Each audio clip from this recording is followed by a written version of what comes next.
बचपन में जब से हम होश संभालते हैं तब से अपने को मोल भाव मोड में पाते हैं। मोल भाव करके चीजों को हम अपने फेवर में करते हैं। बचपन में जब भूख लगती है तो जोर से रो पड़ते हैं जिससे खाने को कुछ मिल जाए। गुस्सा आता है तो अपने सबसे अच्छे खिलौनों को भी तोड़ डालते हैं। रास्ते में पसंद आया तो फिर उसको हम लेकर ही मानते हैं।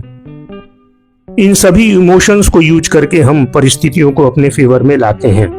नेगोशिएशन एक आर्ट है क्योंकि टेक्निकल स्किल के साथ साथ यह आपकी क्रिएटिविटी, एडेप्टेबिलिटी तथा खराब सिचुएशन में रेस्पॉन्ड करने की क्षमता है।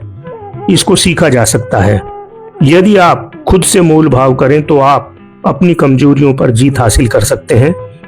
यह बात उतनी ही सत्य है जितनी आपकी एग्जिस्टेंस।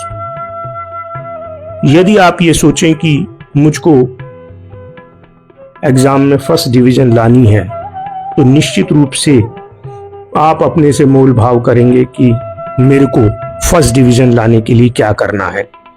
और यदि आप सामने वाले से अच्छा मोल भाव कर लें तो भी आप विद्वत्ता का लोहा मानकर आपके आगे बढ़ने का रास्ता वो साफ कर देगा। भगवान राम ने समुद्र के ऊपर पुल बांधने के लिए समुद्र से मोल भाव किया और उससे हाथ जुड़वाए।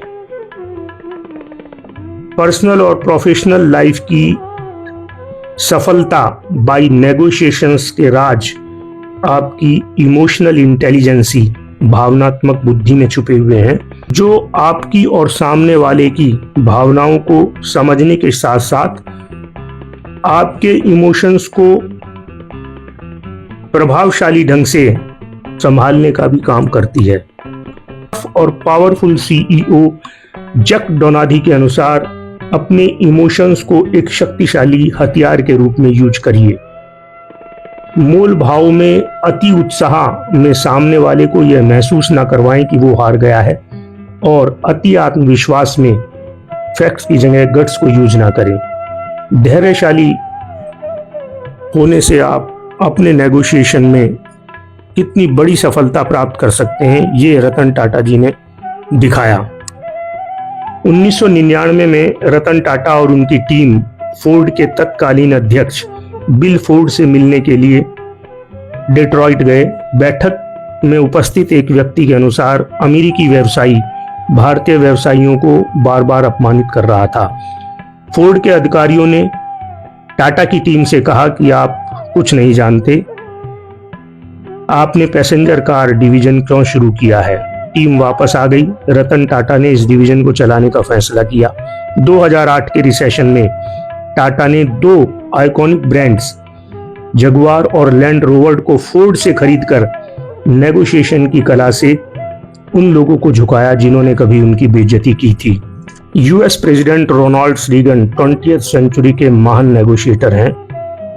कुछ मुख्य बातें जो हमको नेगोशिएशंस के वक्त याद रखनी चाहिए।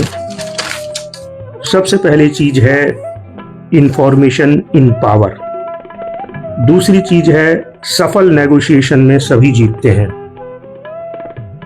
नेगोशिएशन का अपना एक टारगेट बनाएं, सब्जेक्ट के ऊपर रिसर्च करें, सभी डिटेल्स को ध्यान में रखें। नेगोशिएशन के वक्त सुधार से बचें। नेगोशिएशन के लिए सही आदमी को चूज करें। डायलॉग एस्टैब्लिश करें, बातचीत को बढ़ावा दें, उत्साहित रहें, फ्लेक्सिबल और पोलाइट रहें, जिससे कि रिलेशंस भी लंबे समय तक बने रहें। और एक रिटन डॉक्यूमेंट्स बाद में जरूर लें। सबसे बड़ा नेगोशिएशन है अपने से। जब हम अपनी गलत आदतों से नेगोशिएट करते हैं तो हम अच्छी आदतों की तरफ बढ़ते हैं। जब हम अज्ञानता से नेगोशिएट करते हैं तो हम ज्ञान की तरफ बढ़ते हैं। ऐसे ही अगर हम एक सुपरवाइजर की बात करें, शॉप फ्लोर पर काम करने वाले, तो उसकी हर एक्टिविटी में शॉप फ्लोर पर कोई ना कोई नेगोशिएशन शामिल होता है। मोल भाव यदि अपने से करने की आदत पड़ जाए तो यह आर्ट हमको लाइफ में हर स्टेज पर हमारे वाई का जवाब देती है, और जो शायद आपको आगे बढ़ाने में सबसे ज्यादा हेल्प करती है। Thank you very much.